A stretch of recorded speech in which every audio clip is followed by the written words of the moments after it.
Bonjour et bienvenue sur la chaîne dédiée à la parentalité. Je suis Paola Pérez et j'accompagne et je soutiens des familles depuis plus de 10 ans. Et aujourd'hui, j'ai le plaisir d'accueillir Clara Bellard pour nous parler de son dernier film Être et devenir, qui est actuellement en salle et en vente en DVD. On va aborder un peu le thème du film en général et puis particulièrement des apprentissages informels à travers toutes les personnes que tu as pu rencontrer et les témoignages de personnes qui suivent cette possibilité. Merci Clara d'être là. Tu es comédienne, réalisatrice, tu es maman de 2 enfants et tu parles plusieurs langues, ce qui t'a permis aussi d'aller dans différents pays, de te sentir comme un poisson dans l'eau. Est-ce que tu peux nous dire un petit peu ce qui t'a amené à faire ce film? Oui, en fait, c'était une quête personnelle. Vraiment, en fait, j'ai découvert ce paradigme complètement martien de l'apprentissage autonome qui s'appelle... il a autant de noms différents que de familles que j'ai rencontrées. Donc, en France, apprentissage informel, autonome, aux États-Unis, unschooling, au Canada, life learning, j'aime beaucoup ce terme. C'est vrai que en Australie, natural learning ou organic learning. En Angleterre, autonomous learning, informal learning, child-led learning, il y a aussi self-directed learning. En français, on ne traduit pas facilement ces termes. J'aime beaucoup self-directed, child-led learning, self-led learning. Tout ça, on ne peut pas le dire en français. Donc finalement, le terme apprentissage autonome est juste parce que c'est vraiment le mot autonomie qui est au centre. C'est vraiment apprendre comme on le souhaite, apprendre comme cela nous convient dès le plus jeune âge. Donc certains choisiront l'école, et d'autres choisiront d'apprendre de manière beaucoup plus informelle et de ne pas non plus faire l'école à la maison.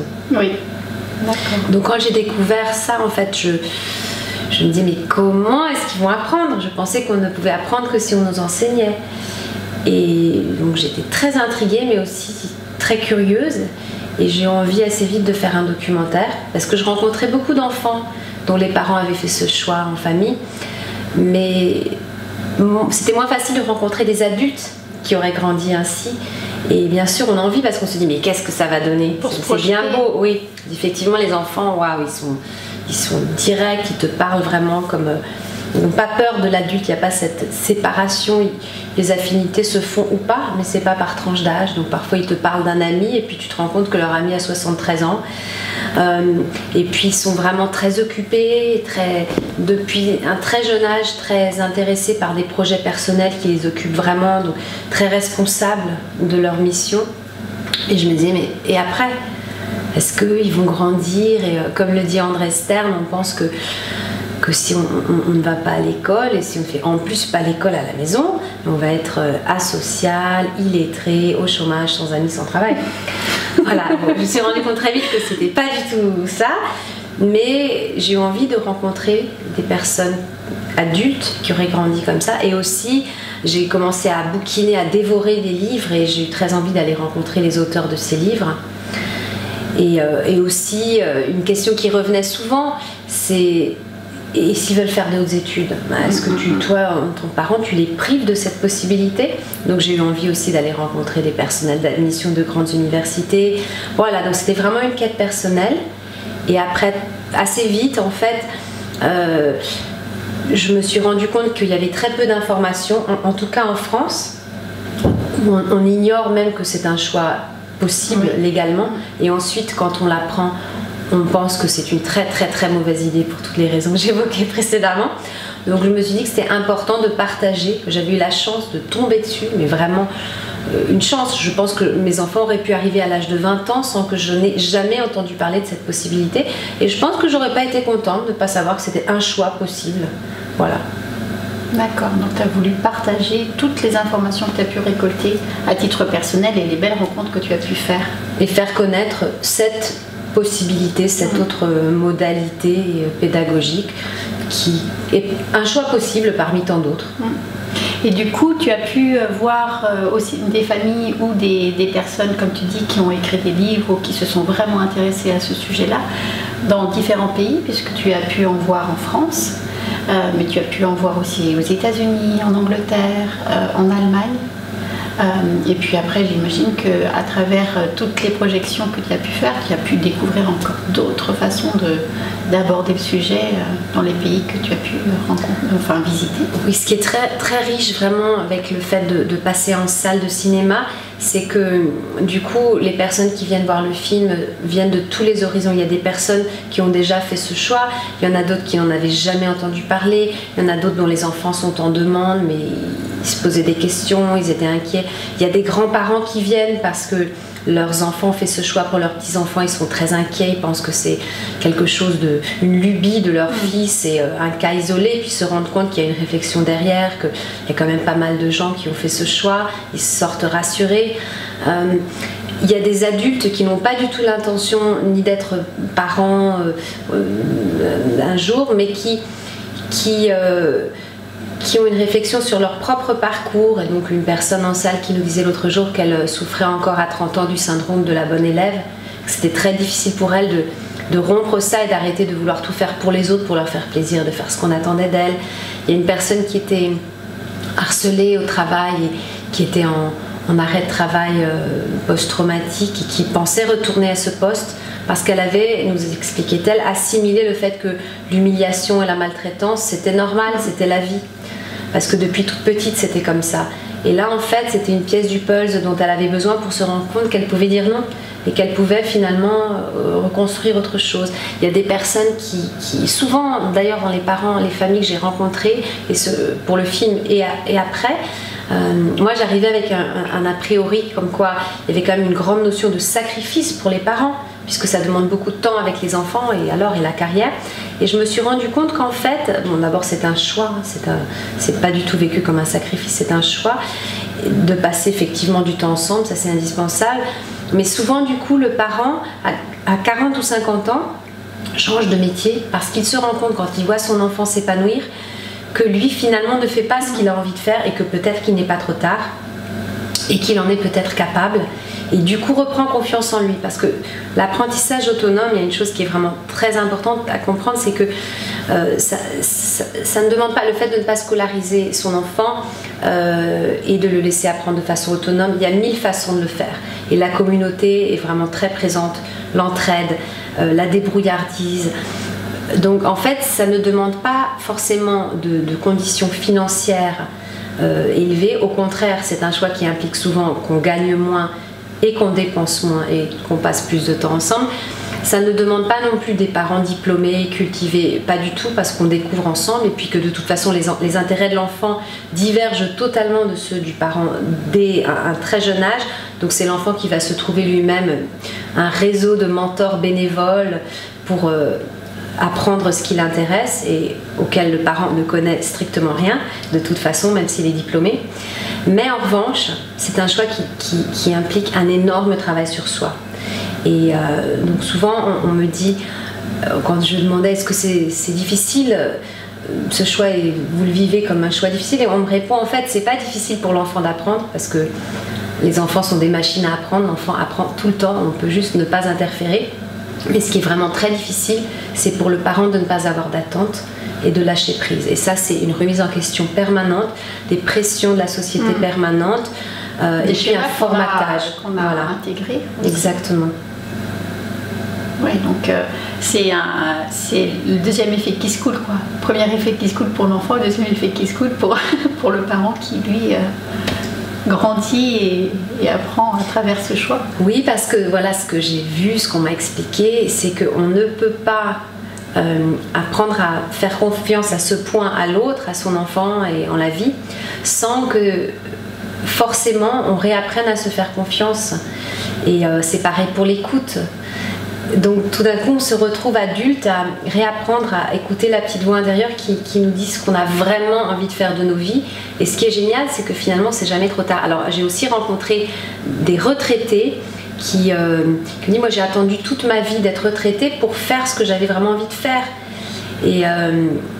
Et c'est incroyable parce qu'il y a des jeunes qui m'ont dit j'attendais d'avoir le bac pour enfin faire ce que j'avais envie de faire de ma vie. Mais parfois on attend carrément d'être retraité et on passe sa vie entière à faire ce qu'on n'a pas envie de faire finalement. Et puis tout d'un coup, on se rend compte que finalement on peut gagner beaucoup moins, mais aussi dépenser, consommer beaucoup moins, être beaucoup plus producteur de ce qu'on consomme, et puis faire fonctionner vraiment l'entraide, le troc, les échanges. Et ce qui m'a beaucoup frappé aussi dans les échanges entre familles, c'est que parfois il peut y avoir, souvent ce choix implique que le papa passe au 4/5e, la maman au 3/5e par exemple, et qu'il y ait donc 1 ou 2 jours dans la semaine où l'enfant est avec une autre famille, avec un de ses meilleurs amis, ils vont à leurs activités ensemble avec l'un des autres parents. Et en fait, ce que l'autre famille va donner en échange, ce ne sera pas forcément du donnant-donnant. Ah, tu passes une journée avec mon enfant, je passe une journée avec le tien. Ça ne va pas non plus être de l'argent, mais ça va être par exemple préparer un repas, partager des légumes de son jardin, ou même finalement donner à quelqu'un d'autre plus tard à un autre moment. Voilà, c'est cette économie du don en fait dont m'ont parlé des personnes en Inde qui ont organisé une projection la semaine dernière, un projet de reforestation où il y a plus de 1000 volontaires à Sadhana Forest. Voilà, l'économie du don, c'est un tout autre paradigme. Mais en fait, du coup, je me suis rendu compte que c'était pas juste un film sur l'apprentissage, mais que quand on se posait ces questions-là, il y avait forcément des questions d'écologie, de respect de la planète, des animaux, et aussi de presque politique en fait. Donc c'est beaucoup plus vaste que... Enfin, ça touche... Ce que j'ai bien aimé dans le film, c'est que ça touche en fait chacun, à divers niveaux. Et que l'on soit adulte ou enfant, ou même soit jeune, soit plus vieux, soit avec des enfants qui sont à l'école, soit déjà avec des enfants qui sont non scolarisés, ça touche de toute façon. Et notre élan de vie en fait est reconnu dans ce film. En fait, c'est comme si ça permettait de enfin être ce que l'on voudrait être, ou enfin pouvoir se dire ok, je donne ça. C'est ce que je peux donner à mes enfants, c'est ce que je peux me donner aussi à moi-même ou à mon entourage. Oui, parce qu'en fait, il ne s'agit pas du tout de dire il faut aller à l'école, il ne faut pas aller à l'école, c'est pas du tout ça le propos. En fait, je pense que c'est beaucoup plus large, il s'agit de confiance en l'enfant et son développement, et du coup en l'humain et son développement. Et voilà, effectivement, il y a beaucoup de spectateurs qui n'ont pas du tout l'intention de déscolariser leurs enfants ne sont pas du tout en demande, mais en revanche, l'effet du film, c'est plus de confiance, plus d'écoute, être moins sensible aux pressions du système, de la société. Voilà, et ça c'est vraiment très très important. Et donc du coup des relations beaucoup plus fluides, pas d'attente. C'est chouette. C'est vraiment chouette. C'est vraiment un beau moment, une belle aventure. Et on est beaucoup de personnes en fait à avoir participé à des ciné-échanges partout en France, tous les dimanches à Paris au Saint-André-des-Arts depuis 1 an, mais ailleurs dans le monde aussi. Et ce sont des moments vraiment très, très intenses parce que parfois au bout d'1 heure, il y a quelqu'un dans le public qui se lâche et qui se met à dire en plus en public des choses qui n'ont jamais été partagées avec personne, et beaucoup d'émotions qui sortent. Et c'est un cadeau extraordinaire que nous font ces personnes en fait, de partager ces choses-là dans des conditions en plus en public avec des inconnus. Et donc des papas, des hommes qui pleurent, c'est tellement rare. Et ils se donnent cette permission parce que finalement il s'agit tellement d'authenticité quand on voit tous ces témoignages dans le film, d'être soi, et il y a plus tous ces stigmas sur les émotions, voilà. Et en fait on me dit parfois mais vous allez encore au ciné-échange, mais j'avoue que je reçois autant que je donne. C'est très nourrissant pour moi aussi. Et donc ce film-là est en projection, comme tu disais, sur Paris, au cinéma Saint-André-des-Arts depuis plus d'1 an, et ça continue, avec à chaque fois des intervenants diverses et variés qui viennent partager, échanger après le film. Et puis aussi en province. Et là, sur le site de Être et Devenir, on peut voir les salles et les dates. Oui, et on peut aussi proposer tout simplement au cinéma de notre ville, de notre village, de le diffuser. Oui, c'est vraiment assez simple en fait, et ça s'est beaucoup fait ainsi. C'est l'auto-distribution avec l'aide de la communauté de façon tout à fait collaborative, et on a mis en place une page sur le site qui s'appelle Organiser une projection. En fait, voilà, on se fait un plaisir d'accompagner cette démarche, mais c'est vraiment tout à fait simple. Et depuis un mois environ, le Printemps de l'éducation est partenaire d'Être et Devenir, et donc aide aussi à organiser des échanges à travers ces relais locaux en France et ailleurs d'ailleurs, parce qu'il y a un relais du Printemps de l'éducation en Espagne, à Palma, qui organise une projection en septembre. Et voilà, c'est formidable parce que ça permet de vraiment ouvrir le débat à des questions très larges de comment éduquer autrement. Et le film offre voilà, une matière qui permet d'aller plus loin dans la réflexion ensemble. Et le DVD est sorti, mais je pense que, là il y a quelques jours, mais je pense qu'un DVD ne remplacera jamais ce type d'échange qui en plus permet de créer du lien localement. On a souvent tellement de surprises des personnes dans la salle, de découvrir qu'il y en a d'autres qui se posent les mêmes questions alors qu'ils pensaient être vraiment seuls dans un petit village. Et alors les cinémas mettent spontanément à disposition une feuille pour remplir les emails adresses, pour pouvoir se reparler, rester en contact. Et voilà, ça c'est... Et puis ce que je trouve intéressant, c'est que quand les projections se font localement, enfin, il y a vraiment une dynamique, et du coup il y a un réseau, il y a vraiment des échanges locaux qui se font et qui vont au-delà du film. C'est vraiment du lien social qui se crée à travers ce film. Donc c'est vraiment un super cadeau que tu nous offres.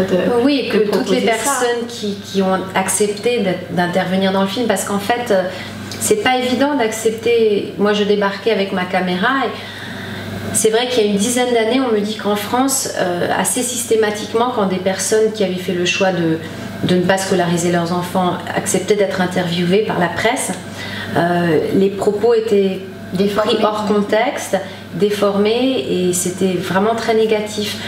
Donc moi j'arrivais, a priori je disais que j'étais ouverte et que j'avais envie d'apprendre, de comprendre, mais on ne savait pas si j'allais faire la même chose. Dieu sait qu'on peut faire tout et n'importe quoi en montant un film. Donc les personnes qui ont accepté de témoigner de choses quand même très personnelles, voilà, c'est elles qui nous ont fait ce cadeau incroyable, et à chaque fois c'est tellement sincère, et il y a tellement de joie de vivre ensemble qui est tellement contagieuse. Je pense que les images parlent beaucoup plus que des mots, et on ne peut rien dire contre ça, quoi. Quand on voit ça, ça donne juste envie, et on se rend compte, waouh, on peut être dans un partenariat, on n'a pas besoin d'être dans des rapports conflictuels, c'est pas nécessaire. Et ça vraiment c'est un cadeau incroyable qu'on a tous reçu de toutes ces familles. Et ce que j'aime bien aussi dans le fait que tu aies proposé ce film et que depuis plus d'un an il soit projeté, c'est que je pense réellement que ça a contribué à changer le regard sur l'instruction en famille en France. Et je vois à travers les derniers reportages, les derniers articles dans les revues, que le ton a changé, que le regard a changé. Et puis même dans la rue, quand on croise les gens, de plus en plus cette alternative est connue, même si elle n'est pas forcément choisie, mais au moins ça a participé à le faire connaître. Connu et respecté peut-être, oui. Du coup. Oui, parce que je pense que souvent beaucoup de stigmas sont dus à un manque d'information, de connaissances, donc ce qui est différent fait peur. C'est vrai que quand j'ai commencé à parler de mon projet de film il y a quelques années à des amis ici en France, la réponse qui venait c'est mais t'es rentrée dans une secte. Et ce qui est drôle, c'est que c'est à tel point que souvent des parents qui ont fait ce choix m'ont dit qu'ils ont l'impression que la plus grande secte en France c'est l'éducation nationale, parce qu'on est lobotomisé en fait. On ne peut pas, on n'arrive pas à penser hors paradigme éducation nationale, ce qui n'est pas normal, parce que c'est il existe quand même d'autres possibilités. Donc je pense que c'est en fait un manque d'information, mais aussi c'est intéressant parce qu'il y a pas mal de personnes qui sont venues qui m'ont dit c'est étrange, je me suis rendu compte que j'étais rebelle pour tout, sauf pour ça, je n'avais jamais questionné, je n'ai jamais posé la question, c'était incontournable pour moi. Donc ça, je pense que c'est particulier à la France. Il y a aussi le fait que on a l'impression que notre école de la République est supérieure et vraiment excelle en tout domaine. Et en fait, bien évidemment, la réalité est autre. On est en retard par rapport à beaucoup de nos voisins. Quand on voit le dernier rapport de PISA, voilà, c'est même pour des questions de chances égales pour tous, hein, c'est une question qui revient souvent. Malheureusement, en France, l'école augmente les inégalités alors qu'on pense encore qu'elle les diminue. Donc je pense qu'il y a un gros travail à faire, mais il y a énormément de projets fantastiques en France. Et de choses déjà en place. Il y a le lycée autogéré de Paris qui est une expérience de l'éducation nationale depuis 35 ans, je crois. Mais il y a de nouveaux projets comme l'école dynamique de Ramin Farangui qui ouvre ses portes en septembre sur le modèle de Summerhill. Donc ce sont des lieux où on peut faire l'apprentissage autonome à l'école. Voilà, suivre le rythme des enfants, sans horaire, sans notes, sans matière. Oui, ce qui paraît tout à fait impensable quand on entend ça pour la première fois, mais voilà. Concrètement, on peut voir toutes les diffusions, enfin les projections en salle sur le site de Être et Devenir. Je mettrai le lien en dessous. Et puis, comme tu disais, le DVD vient de sortir récemment, donc ça aussi on peut l'acheter en sachant qu'effectivement, bon, il y a des bonus, il y a plein de choses qui sont partagées. Il y a combien de langues de sous-titrage Il y a 5 langues plus une piste française sourd et malentendant. Donc il y a de quoi faire. Ceci dit, c'est vrai que ça ne remplacera jamais le côté humain d'une projection et surtout d'un ciné-débat qui suit, enfin, d'échanges avec une personne. Oui, c'est vrai que ça permet d'aller plus loin dans la réflexion ensemble et de créer du lien localement. Donc je présente le DVD qui est donc disponible aux éditions L'Instant Présent et donc on peut la voir par internet. Je mettrai aussi le lien pour que les personnes puissent le trouver. Au prix, redis-nous. Alors pour la France, c'est 24 € avec les frais d'envoi inclus. D'accord. Et puis sinon, vous pouvez l'envoyer aussi à l'étranger. Et sinon, on l'envoie partout. Après, je pense que c'est Europe 3 en plus et le reste du monde 5. Après, voilà, je pense que c'est ça. Bon, super. Est-ce que tu voudrais juste dire, transmettre un message que tu voudrais transmettre aux personnes qui regardent la vidéo par rapport à ton chemin et tout ce que tu as pu voir et découvrir? Enfin, quelle est pour toi l'essence même de toute cette quête? Oui, en fait, beaucoup de parents dont l'enfant est en souffrance à l'école nous disent que c'est quand même un gros cap à franchir que de l'écouter, de dire ok, on essaye sans école, ne serait-ce que pour un temps. Mais à la fois, s'ils voient leur enfant vraiment souffrir, bien sûr, leur envie, c'est de l'écouter. Mais que faire avec cette anxiété? Et ce que j'ai vraiment vu de mes propres yeux partout où je suis allée, c'est que l'enfant apprend ce qu'il a besoin d'apprendre au moment présent. Et finalement, si on n'interfère pas, si on n'a pas d'attente, si on lui fait réellement confiance, si c'est pas juste quelque chose qu'on dit, mais alors qu'en fait on lui met la grosse pression parce qu'on n'y arrive pas, dans ce cas-là, l'enfant apprend inévitablement et va aller à la recherche de sources d'apprentissage, de ce dont il a besoin à ce moment-là. Donc je pense que oui, il faut travailler sur soi, mais on peut faire confiance à l'enfant. Merci beaucoup Clara, vraiment merci à toi d'avoir pris du temps pour cette interview. J'espère qu'à travers les échanges que nous avons eus, les personnes qui regarderont cette interview auront à cœur de voir ce beau film et puis qu'ils puissent après cheminer dans leur réflexion. Et pour des pistes de lecture, en fait, on a une page ressources sur le site êtreetdevenir.com sur laquelle sont listés tous les livres qui sont soit cités dans le film, soit qui ont été écrits par des personnes qui sont dans le film. Et c'est une bonne base pour commencer. C'est les auteurs que j'ai pu lire en premier aussi. Et voilà, ce sont de belles découvertes. Merci beaucoup, Clara. Merci à toi, Paula. Quant à moi, je vous retrouve très bientôt pour d'autres interviews et d'autres vidéos. D'ici là, comme d'habitude, je vous invite à partager cette vidéo pour faire connaître l'instruction en famille et les apprentissages informels à travers le film de Être et Devenir, à aimer la page, être informé des futures vidéos, et je vous dis à très bientôt. Encore merci. Au revoir.